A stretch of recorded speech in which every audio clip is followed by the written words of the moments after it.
Welcome to the library auditorium.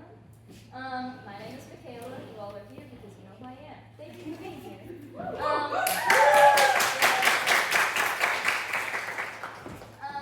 So this is my senior seminar project, Bird's Eye View. Before we dive too deep into it, I would just like to invite us all to enter into prayer because a big part of this process has been the prayer element of it. So this is a prayer that my small group actually wrote together throughout the semester. It's called the Litany of Pondering, and so as I was pondering through the creation of this process, and as we dive into what the script was and the process behind creating it, I just wanted to offer this opportunity of pondering together. It is a litany, so if you've never prayed a litany before, we have this line, and then we have a response line. So we'll all join in on the response line together. So let's just begin together in the name of the Father, and the Son, and the Holy Spirit. Amen. O good, O truthful, O beautiful God, as you sat in the Garden of Gethsemane and prayed with your friends, you pondered the next steps of your journey. You offered your life, body, and soul as a sacrifice of love for us. With your mercy, may we respond to your voice with trust, humility, and patience as we search to know you more. And we respond together, we ponder in your love. That we may be made simple, we ponder in your love. That we may have ears to listen, we ponder in your love. That we may embrace the silence, we ponder in your love. That we may use our voice in truth, we ponder in your love. That we may walk with stability, we ponder in your love. That we may have today's needs alone, we ponder in your love. That we may be goodness, truth, and beauty, we ponder in your love. And the next response is, as we ponder the pulse of your spirit. We fill our time with truth, as we ponder the pulse of your spirit. We choose to love, as we ponder the pulse of your spirit. We have the strength to carry out your word, as we ponder the pulse of your spirit. We use our gifts as instruments of your hands, as we ponder the pulse of your spirit. We stand on solid ground, as we ponder the pulse of your spirit. We see the I am in impossible, as we ponder the pulse of your spirit. We rebuild your church, as we ponder the pulse of your spirit. Abundant God, you know the depths of our hearts just as you know the hair on our heads. We just want to know you more. Holy Spirit, come and fill our pondering minds as we offer up these intentions that we hold in the silence of our hearts.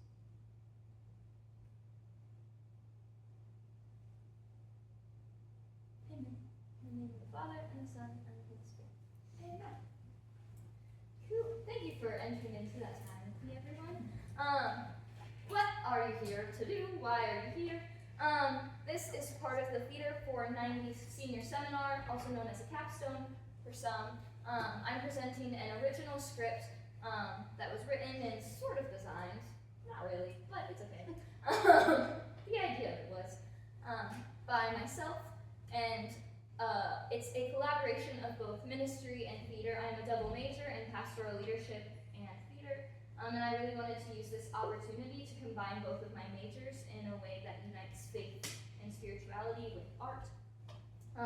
It's designed to tell a story of healing and recognizing the light within the darkness, and it's exploring storytelling through different forms of expression like dance and poetry and acting. All of the things that make me who I am, pretty much. The inspiration behind this, before we dive into the actual script with our lovely actors here, it has been a journey, one that has been ruminating for my whole life, just this idea of a healing journey, but specifically this year at Marian. It started with Sondom. Our theme for this year is called the Theme of Remembrance, and this idea of reflecting on past and present and how that impacts the future that we are going into. And with that, I've been reading, has anyone ever read Rupi Kaur's poetry? It's beautiful, you should read it. It's very heavy though, there's a lot of weight to it, and it can be a difficult read, but it was something that really inspired me, how she used her words and her form of expression in a way of describing difficult moments of her life, but also the healing and the beauty that she found within that. And really was like the spark of wanting to create something just of my own.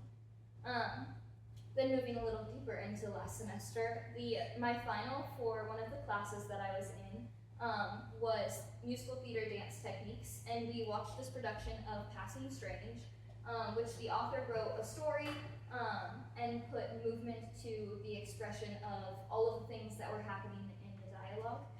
And so we then, for our final, had the opportunity to tell our own stories and pick a moment that we wanted to put movement towards. And so this picture over here is a picture of the story that I decided to make my presentation on.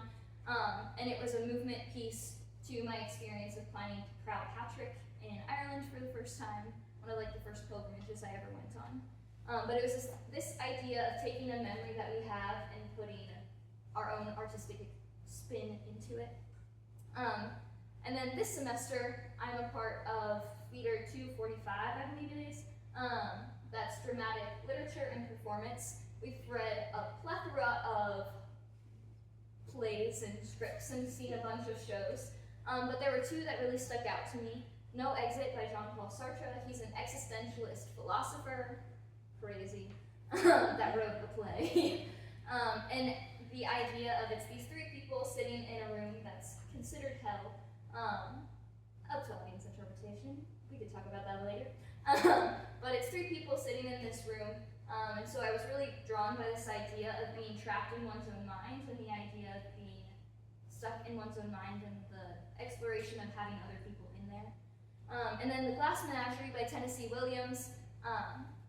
This was beautiful. I was impacted by this show in a way that I was not expecting, and a lot of the words that you hear today from the actual script stemmed from me writing them after seeing this performance. It's considered a memory play. It says it right in the opening monologue. And a lot of what this story is today is this idea of Martha, our main character, the memories that she goes through that shape who she is, her exploration of her own identity, and how she steps into that for herself. So a big part of what this process is sharing the things that I've learned in my education over the past 4 years. And so I've shared a couple of the classes that have influenced this, but I'm in directing this semester, and one of the first things that my professor KT shared was that one of the biggest things for a play is your question. That's the driving force that inspires what makes a performance the best that it can be. And so as you can see, I had lots of questions, and this isn't even all of them. But the biggest one was, how can grieving shape our identity beyond suffering? How can we be in this state of just, and lose that piece of ourself that we held so dear to us? How can we re-find ourselves even in those moments of struggle and heartache? So with that questioning and those ideas in mind, I'd like us to dive into the reading of our actual script. This is a bit of a unique experience. This is kind of like a table read vibe of an experience, because your girl did not get it written in time to actually stage it. But it's okay, because it offered another beautiful opportunity to be able to share everything else. So with me, I have three beautiful actors who are playing our three characters. Martha, who's the main protagonist of the script, Marie, who plays her best friend, and Ren, who is Martha's brother. So if you guys would like to introduce yourselves, your name, your year, anything else you want to share? I'm Alexa. I'm a senior. Yay. I'm Haley, and I'm a junior. And I'm Peter, and I'm a sophomore. And these are three people that have had a huge influence on my time with theater here at Marian, just in general.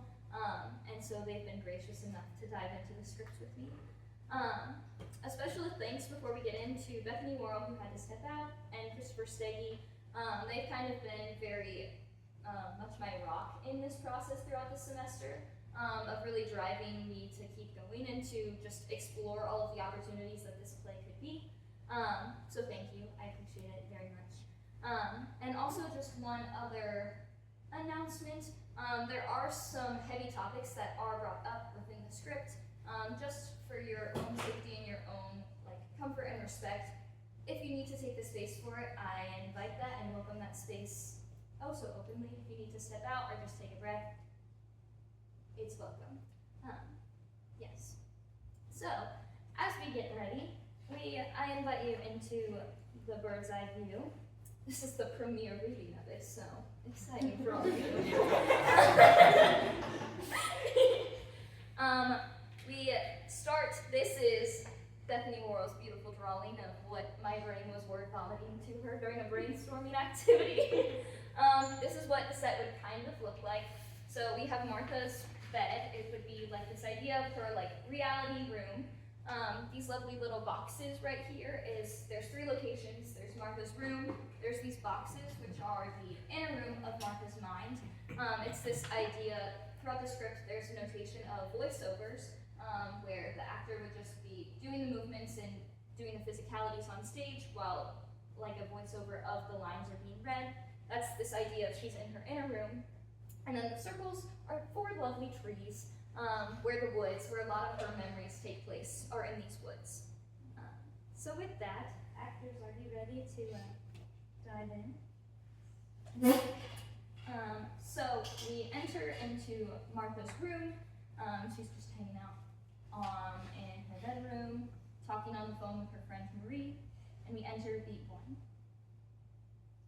I just don't get it. He was here 1 minute and gone the next, just like that. I tried everything, Marie. I called him 5 times in a row, nothing. I spammed his phone for hours, nothing. I reached out to Ricky, but even his best friend won't talk to me. What did I do? I'm just doing the best I can, and he just disappeared from thin air without a word. From the phone? Martha, didn't you hear? Ren was in an accident. He isn't coming home. Martha drops the phone in shock. Martha, girl, you okay? Did no one tell you? Are you alright? Backing away from the phone, she shakes her head. No, you're joking. I should be laughing, right? He's not gone. There was no accident. He's coming home. I'm going to see my brother again, Marie. I'm going to. Better yet, I'm going to just go see him. She runs to pick up the phone. Where is he, Marie? You still there? Where is Ren? Through the speaker. Marty, breathe. He was climbing the big oak back by Ricky's house. There in the woods we used to run around in. But he climbed too high and, well, he always said he wanted to be with the birds, to see the world from their point of view. Not the woods. Not the big oak, not little Rennie. It can't be. I'm going to try again. Bye, Marie. Bringing the phone back up to her ear, she calls Ren. Rennie? Ren? Pick up. Clarence James, you pick up this phone right now or I'm telling Mom. Not that she'd care, I guess. She's been begging for me to call you for weeks now. Clarence, come on, dude. Pick up the phone, please. I'm begging you. We have a sound cue of falling trees / a branch falling, then a hospital flatline as the phone goes dead. Martha sets the phone down, frozen. In a voiceover. The mind is a beautiful thing, but it also eats you alive when you least expect it. My mind is complex and messy and dignified and academic and twisted and crazy and concerning and silent. Mine is silent. Boiling, racing, exploding, but silent. I should be crying or screaming or running to Rennie's side, begging for him to come back. But I'm stuck. My feet planted in this godforsaken purgatory called my brain.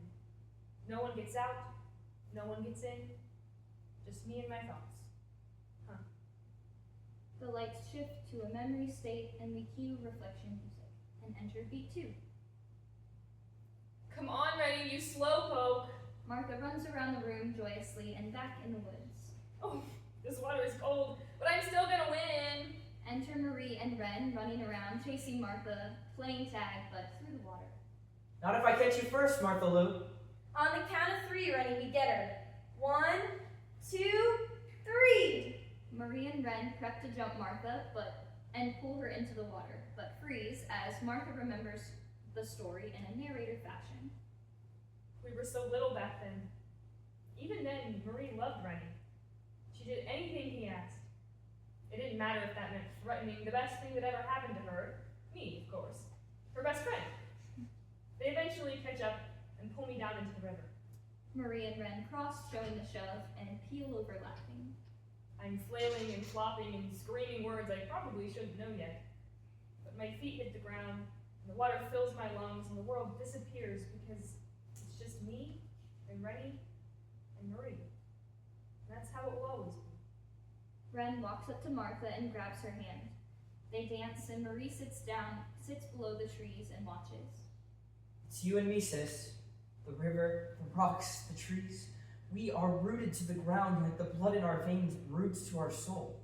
But this river leads to the birds. Steady, constant, free. Just like the birds. Promise we'll go one day?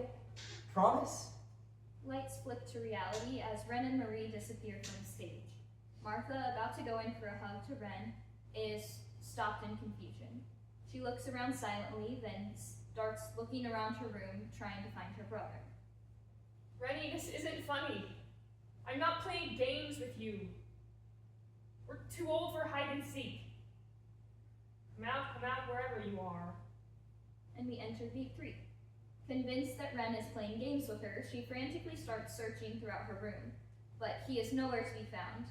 Angry that she can't find him, she begins to dance and tear apart her room in a rage, throwing clothes, ripping pillows off her bed, pushing over chairs, etc. She shifts back and forth between looking in her room and looking in the trees as if she is in both her room and the woods. It's unclear where she is because she doesn't know where she is. Overwhelmed by the intense emotion, Martha crumples to the ground on a pile of her belongings. Why? Martha folds over and into her hands and yells. After a brief moment of frustration, she looks up, and Ren is sitting at the front of the stage. Martha is frozen and zoned out. In a voiceover, Those woods were my home. Our home. We became ourselves in those woods. When Ren went picking up worms, I would pick up sticks. When Ren discovered frogs, I would discover leaves. When Ren scooped up mud, I would scoop up rocks. Funny. I didn't realize how much I tried to hold on to back then.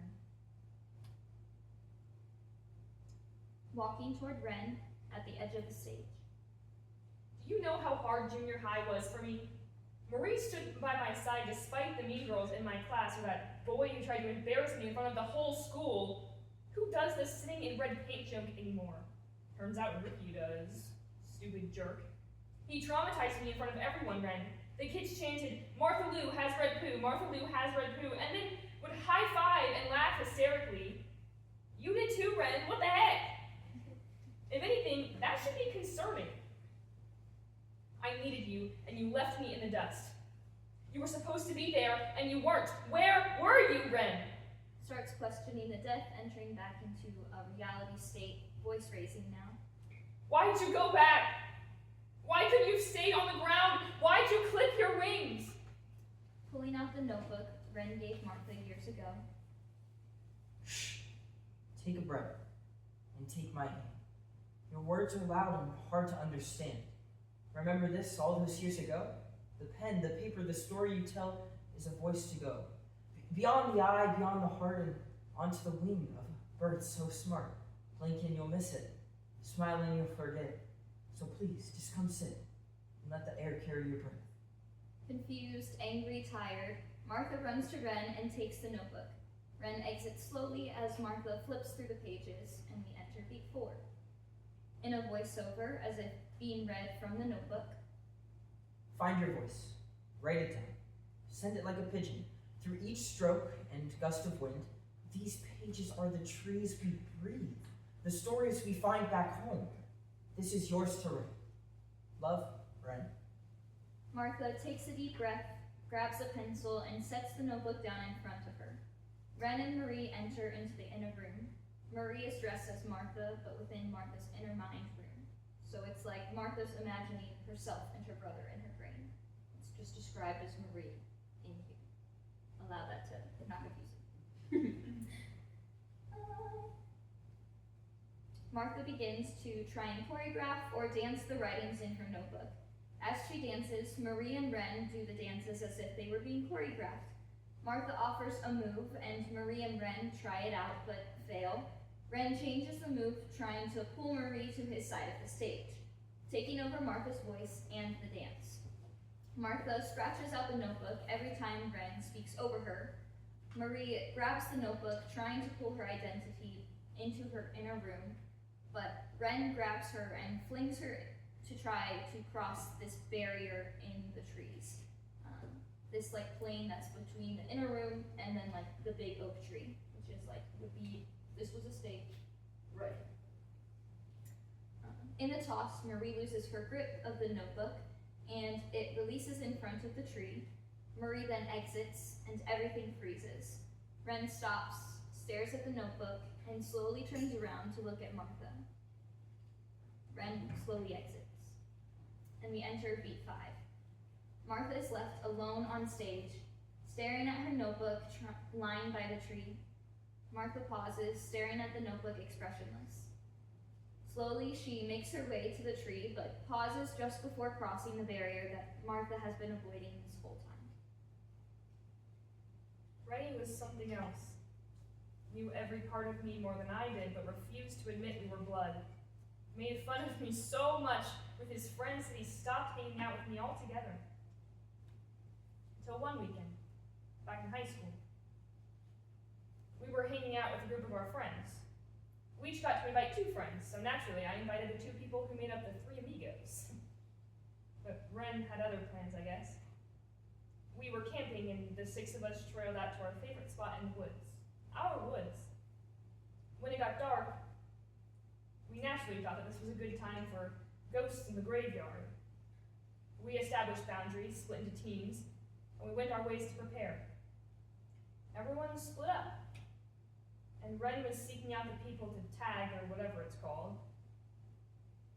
But Ren wasn't himself that night. I was all by myself, and he stumbled up towards me thinking I was someone else. He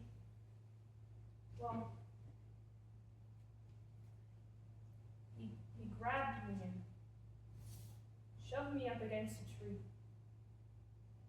Then his hands began to explore and dance with the shadows along my skin. I didn't know what to do or what to say. I was confused. But I didn't think he knew who I was. But my voice was gone. My air trapped in my lungs, screaming, crying, gasping for help, but it never came. It was only in my head. I had convinced myself it all happened in my head. But when I woke up the next day, disheveled and alone by the big oak. The big oak. Martha sees Ren's jacket and collapses, catching herself on the trunk of the tree. She grabs her notebook and pulls out her pencil, but doesn't write anything. She just stares out at nothing. And after a brief pause of silence, where did all the sun go? Where are all the stars from so long ago? And in a voiceover, They've gone with the rest of the good things you don't deserve. Look around you, Martha. Look at all the destruction you've caused in the life that used to be blazing with life here. It's gone, and you did this. I would still be alive if it weren't for you. You can't have light when you just snuff it out. You are the shadows that haunt these woods. You are the destruction of joy. You are a black hole of soul with no end attainable. covering her ears and shouting, Stop! then softly. Please! Martha focuses on her notebook and pencil and begins to write with tears developing in her eyes. And in a voiceover, Are they right? I reach for the good and I find the joy, but once I have it in my hands, it crumbles like an ancient artifact of one's history. The heirloom of your grandmother's wedding dress, gone with the wind of time because you cared too much to get close to it. Care. What a silly word. That's my problem. Cared about everything, too much. Now here I am, sitting at the base of my dead brother's soul, and no joy is left for me.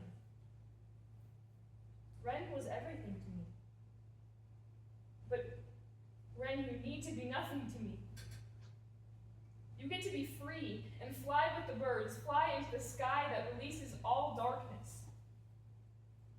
But even you care too much about freedom because now you soar high into the sky. But the higher you go, the more darkness devours the light. You never did want to go to the moon. But even you can't escape the darkness. Because maybe that is all that is out there. No matter what direction, what universe, what lifetime, you are surrounded by darkness. Trapped by time and light. We are stuck here, in one spot. And in the circle of light, running from the dark with no chance for escape. Martha, startled by her own thoughts, abruptly stops writing with a gasp for air. Was that me? Martha looks at Ren's jacket to see if it does anything, but it's silent. Whoa. Martha sits back and looks around, finally allowing herself to feel and release everything that was controlling her. She cries, she laughs, she yells, she cries some more, up to the discretion of the actor. She goes until she feels inspiration strike. She grabs her notebook and pencil again, and we enter beat 6. With her pencil and notebook in hand, Martha begins writing. She stands up to start walking around as she continues writing. It carries her around the stage in a dance-like movement as she comes to terms with herself and the discovery she has just made. Martha makes her way to the river and sticks her feet in, eventually setting her notebook down to dance and reclaim her story. Darkness surrounds us. Pain encompasses us. I tried to escape it. I tried to escape you. But everything that was mine, you made yours. Everything that was freedom for me only brought my roots deeper into the soil you called our home. You were everything to me. And now you are nothing. Nowhere. You can't take me on adventures. You won't look me in the eye. You won't let me be free in the way you wanted to be free. You planted me right into the ground you wanted to escape, and then left me there to figure it out. How could I grieve something that made me numb? Something that stole the creativity of my soul and chastised my need to express? Well, here I am. Free as can be. Heart pouring out like the dance of a river streaming through the forest. That river I definitely won the race to. Martha picks her notebook back up and continues writing as she exits the stage, and we enter beat 7. During the scene change and the light shift, a voiceover of Martha recites the reflection she has discovered to herself. My mind is a beautiful and terrifying thing. It holds so many memories and losses, joys and challenges, peace and heartache. It is complex and difficult to understand, yet so simple and soft to the touch. Mine is nothing. It needs to be nothing. My brother died. My childhood ripped from my cold, dead hands. Bad choice of words, maybe. But the truth, right? The only joy I found was walking in those trees, feeling the wind in my hair, the rocks on my feet. Now the trees haunt me. But if I just look out, I see I can go beyond the horizon. The lights come up and the stage is cleared, so everything that you did see, not there anymore. And the stage is cleared with only a single gravestone step alone on stage. Martha stands next to the grave, reading the letter she wrote to Ren. The woods create beauty, but they also can cause destruction. Sometimes you don't know the destruction has been made until you wipe away the beauty. Earth's natural filter feeds the memories of our childhood. The big oak tree. But what if it's all a lie? Maybe I made the whole thing up. Maybe I'm just insane and I don't actually have a brother named Clarence or a large space of woodsy land that we spent our entire lives running around. Maybe I am the one who died. This is just me making up up my own sense of my own death and hell. Did you ever get your wings ready? You wanted me to be rooted so you could soar higher into nothing. But I finally see that that isn't me. I need to be here, with my feet in the water. You may have the bird's eye view now, but I'm good here in the river, connected to the earth yet free, feeding the roots you wanted me to be, but moving on and giving life to anything that comes along, dancing to the rhythm of my soul, being carried by the wind that takes you away from me. Sure, it's dark below the surface, but when the light appears, the water doesn't steal it for itself. It gives back to the sky, carries it to new places, sharing it with anyone who stops for a peek. It doesn't need to be anything, but a reminder for those looking in. I miss you, Rennie, but I'm no longer bound to you. I hope one day you soar over this river and see the light your darkness helped me become. Martha folds the letter and places it at the foot of the grave. She slowly walks away, but stops to look back one more time. Amused by her own strength, she laughs to herself and looks up to the sky and out along the horizon, taking in the view. Blackout.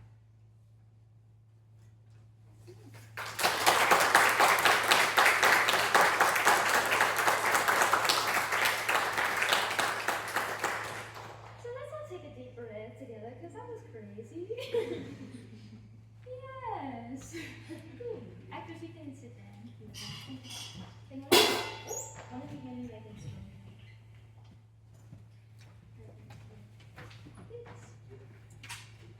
Cool. So that was the thing that I love and create. But a big part of why I wanted to do this and to share this in this particular way was because as a pastoral leadership major, part of the process of being able to share these things is to have a dialogue and to be able to create understanding and be able to talk about the heavy things that were in these. So a little bit of the structure for the beats and how it was set up. This is just kind of like a deep dive now into what we just heard. Each beat went through the different stages of grief. So it started with shock and it ended with acceptance. Technically, I learned there's 7 stages of grief. Shock and testing are like considered the extra 2. But grief is not linear and it doesn't always go in a specific order, but for the like measures of storytelling, sometimes it's helpful. But so this is the basic structure of it. But also my reasoning why, these are a lot of words and I'm not gonna read all of them, but the basic why of like going into this was as myself and as someone that's walked through the past 4 years here at Marian, it's been hard. It's not been easy. Life is not easy for anyone.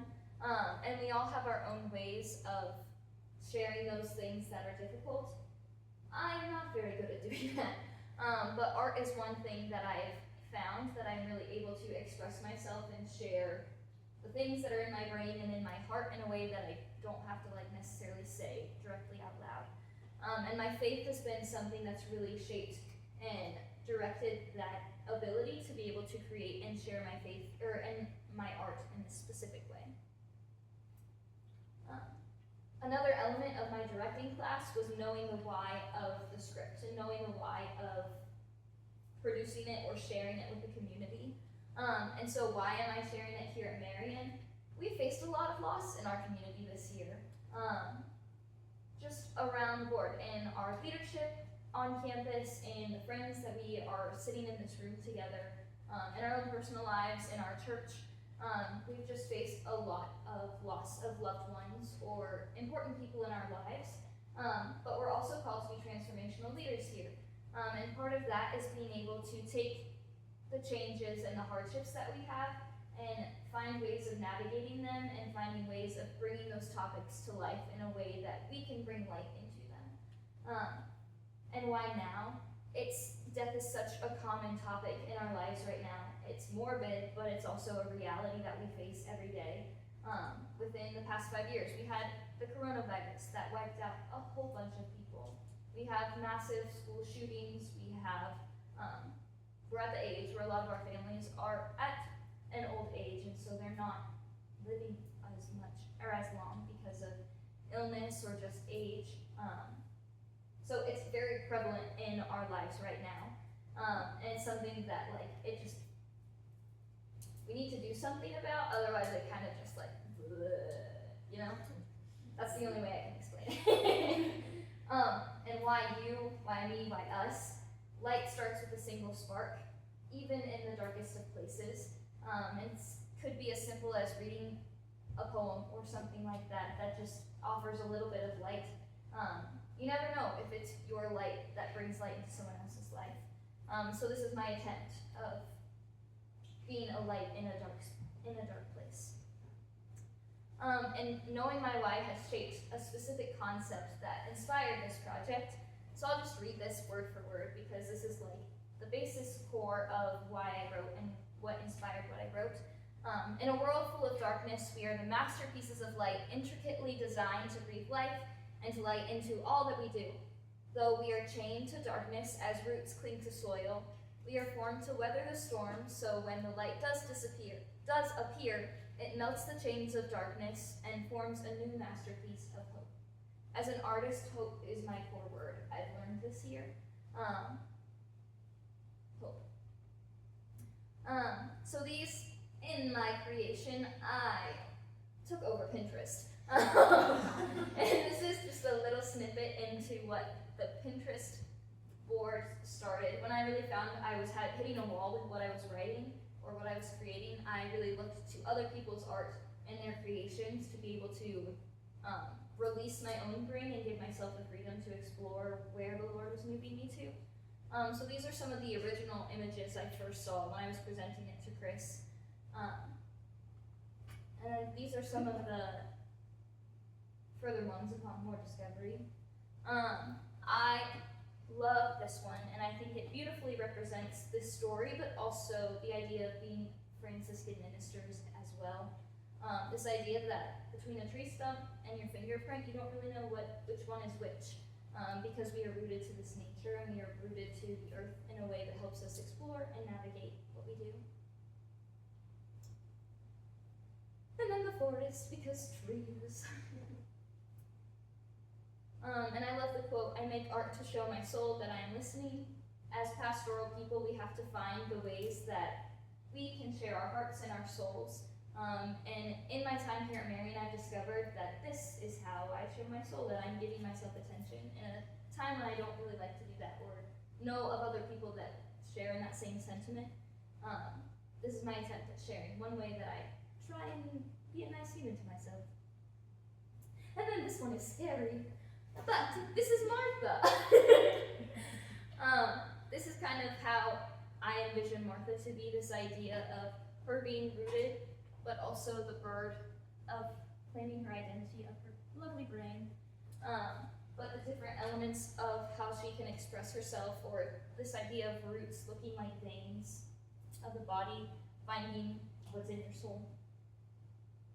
So she's a lot, but that's okay.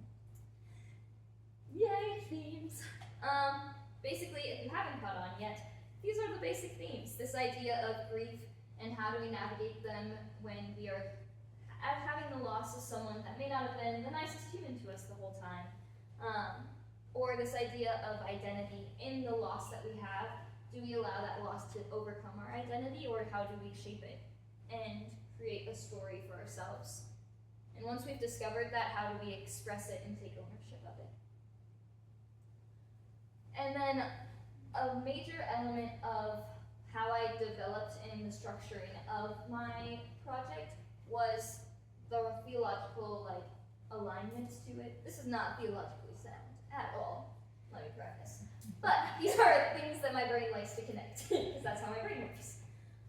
So there's 7 beats. I use beats instead of scenes, because beats are kind of like a heartbeat, or the beat of a rhythm. When you're dancing, you have beats or counts that you choreograph to. But there's 7 days of creation. Martha is recreating herself from the start to the end. By the 7th, the epilogue, she reaches this like new identity for herself of this idea of creation. Martha identifying as a river, the water is a huge symbol for our faith of new life and renewal, and that baptismal promise that we have of creating new life and embracing new life. But also feeding the soil and the plants and the roots, even if they're like overgrowing into our rivers and such. And the ending of Martha just looking out over into the horizon, it offers a choice for audience members to decide if it's a sunrise or it's a sunset. Or the designer can also help create that direction for the audience. But you don't get to know if it's a beginning or a conclusion, because when you get to that state of acceptance, you don't know what's next. The rule of 3, there's so many 3s. The road to Emmaus has been a huge part of my just exploration of healing. This idea of being blessed, broken, and given. On the road to Emmaus, there were 2 apostles and there were Jesus. There were 3 people walking together. I had another thought on that one, but I forget what it is. Oh, the idea of the thing at the beginning where it said love, known, and remember. It matches this pattern of being blessed, broken, and given. When we are loved and we have these positive memories, we know that we are blessed. And then when we are known, sometimes we remember the hard memories that we have just because that's what life has to offer. And that's when we are broken. And then it's in that understanding of our new selves and the knowing that we can remember who we are and be given to share that with others, which is the like circle that Martha goes on. This idea of the Triduum, Jesus falls 3 times. Martha has 3 very specific memories. Each of them brings her closer to the ground. The 3rd memory specifically is what lands her at the foot of a tree. Jesus died on a tree. Jesus, like his sacrifice and love for us was at the foot of the cross. And so this journey is kind of Martha's walk through Calvary in order to find new life in herself at the cross. This is one of the like original ideas that I had. I was on a plane on my way home from NCYC, just doodling and thinking. And so this was just a phrase, which is what we were just talking about, but ending with this idea so that light can crown the darkness. Jesus is our King, he is our light, and he brings light into the darkness, and so his cross is that light that we have. And then lastly, Lazarus. Why wouldn't I bring up Lazarus? Mary, Martha, Lazarus. Marie, Martha, Clarence. You know, they're basically the same. But Marie is a character that's patient and present and this guiding friend that's the hope of the friend group. And she's the one that's like, yeah, let's go get her kind of idea. But just blissfully excited to be there. Martha's anxious and frustrated and wounded and struggling to keep going. And Lazarus and the Clarence is kind of a little fuzzy in how I explained it. In my brain when I was doing it, it works. But how I explain it right now, the words aren't there. But this idea of there's victory over death and seeing life in death, that's not the end. This idea that Wren becomes this bird and it is able to fly away. It offers Martha an opportunity for reflection of seeing who she really is and finding her own identity in that victory of overcoming the death that she experienced. So this is just the pastoral idea of like, Jesus is the I am. He is the light that we have in our world. And this leads to like the whole wrap up of why I did this, where it took me, and I promise we're almost done. But I faced a lot of challenges in this process, as I'm sure you would imagine. This is kind of crazy. And Chris and I talked a lot about this in our meetings together, this idea of personal struggle, knowing if I should share my own individual experiences and memories versus ones that are very separated from myself, and the importance of knowing where to pull and push and pull. And in our conversations, we found a nice balance of being able to create something that was separated enough so that it was safe for myself and for others to share, but also authentic to the story that I'm trying to produce and the things I'm trying to teach and offer in this art. And with that, just trusting the process and giving myself the freedom to try things and then realize that that's not what it's supposed to be. And allowing that to the project that is here today is not at all the project that I presented to Chris at the very first meeting we had. So that was a major challenge of giving myself the permission, and that goes with the committing and making decisions. I do not like making decisions, so the fact that this is done is crazy. So yes, there was a God. But with that, time management was hard. I was in a lot of things this semester, and a lot of you were a part of a lot of those things that I was doing.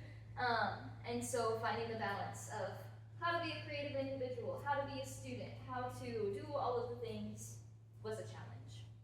But the beauty of it is in those challenges, I was able to grow and produce this piece of art that is so near and dear to my heart, but also not finished. It's still being developed and explored, and this is just one version of the product that it can be.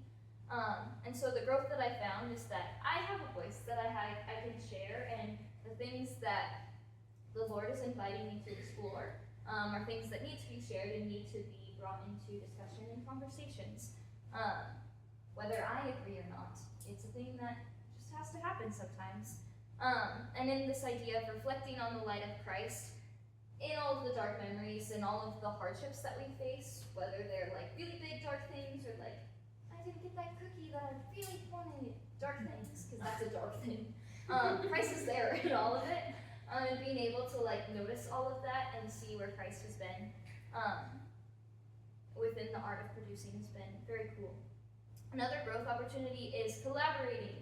I don't like to share my ideas or allow others to share theirs when I'm creating. And so working with Chris and working with Bethany have been a very big blessing and privilege of showing me that my ideas are not always the best ideas and that I can find inspiration from collaborating with others. And so it really pushed me out of my comfort zone and being able to just hear what other people's thoughts are and allow them to nurture and fine-tune the work that I'm producing. And then the thing that I am most excited about is this finding a balance and faith in performance. This is a struggle that I have been facing since I started theater in the 4th grade. But it's been a passion of mine since the 4th grade, and so being able to marry the two together in this way has just been a beautiful growth opportunity, and it's really wrapped up my time here at Marian in just a beautiful little bow. So I'm very thankful for all of the things that I've learned and the places that I've been able to go because of this process and this journey that I've been on. So with all of that, I just ask that we can close in prayer with an all glory be, because all of the art that we produce, all of the stories that we tell are just all for the glory of God. And so we just close in the name of the Father, and the Son, and the Holy Spirit. Amen. All glory be to the Father, and to the Son, and to the Holy Spirit, as it was in the beginning, is now, and ever shall be, a world without end. Amen. In the name of the Father, Son, Holy Spirit. Peace and all good, friends. Thank you for coming.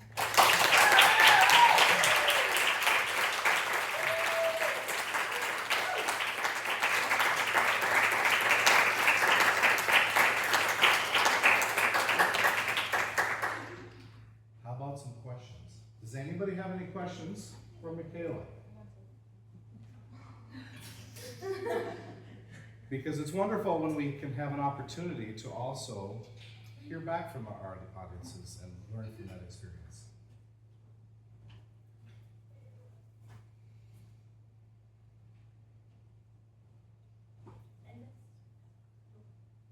We got a hand up over there.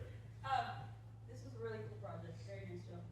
How do you think you're going to maybe use this in your future careers, or try and implement what you did here into what you want to do after college? Well, one step is to actually stage it and be able to put it on live somewhere. Dream job of mine is to be able to have a theater company type thing that gets to produce art and then offers opportunity for talkbacks and kind of the forum theater style that we did for 12 Angry Jurors. But being able to put this on its feet and then offer opportunities of discussion and conversation around the topics that are placed in. This little quiz right here was like indie fringe, so maybe it'll just be in a playwriting thing or something. That's kind of crazy. I don't know if that'll actually happen, but thank you for that question. You mentioned that like collaborating is difficult, and I totally get that because like I know you, and I know that it's a very much like you want this to be this certain way. So I guess my question would be, what kind of things might you think about doing in the future, like to collaborate differently with people? For this topic or this project specifically, or just in For general? any sort of project like this, maybe. Well, that's what's cool about going into theater is the whole job is collaborative. So I don't really get an option, and I think that's beautiful.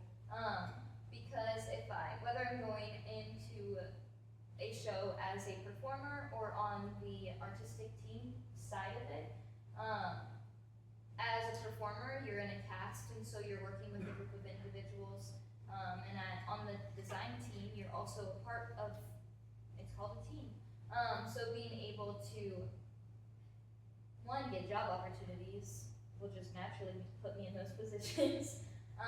But two, I think one of the big goals that I have for myself is seeking out new places to be able to create and to work. And with that, that's part of the networking element of theater, and just being a human is trying to meet as many people and get to as many places as I can go. So hopefully this summer, or some of the programs that I've applied for, last summer I had the opportunity to go to Open Jar, and that was one of the first big opportunities that I had to collaborate, but also to bring myself as an individual into a collaborative setting. So just participating in as many like workshops or creative opportunities that I have, to be able to connect with other artists, to see how they also work on their own individual level and see how those gifts can combine to become a collaboration of some sort. Yeah, thank you for that. Congratulations. Thank you for also to like, so what do you think is the most surprising thing that you learned from this journey?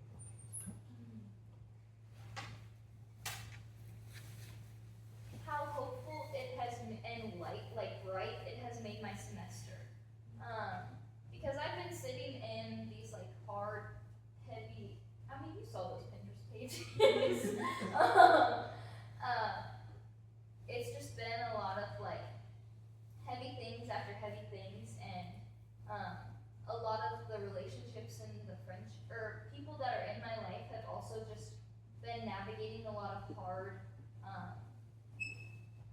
heavy life events.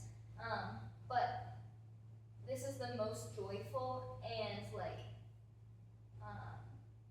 life-filled I have felt in my 4 years here at Marian. And I think it's because of how much my faith was rooted in this. And this feels like a vocation of mine. Like I feel like I'm called by Christ to be doing this kind of art and to be sharing this type of like connecting with him and his passion in this way. And in that, I have been able to like experience the resurrection joy of Jesus, even in the like hard moments. So I've been very surprised about like, I mean, you can ask my mom. I feel like my mom knows that like just how I hold myself this semester specifically.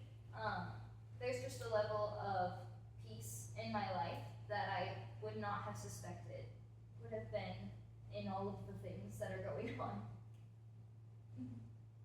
Thank you. That was a good question.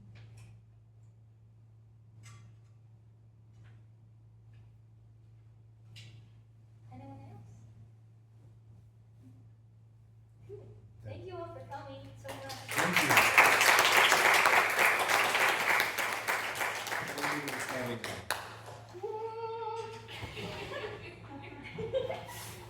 Thanks, Steve. Congratulations.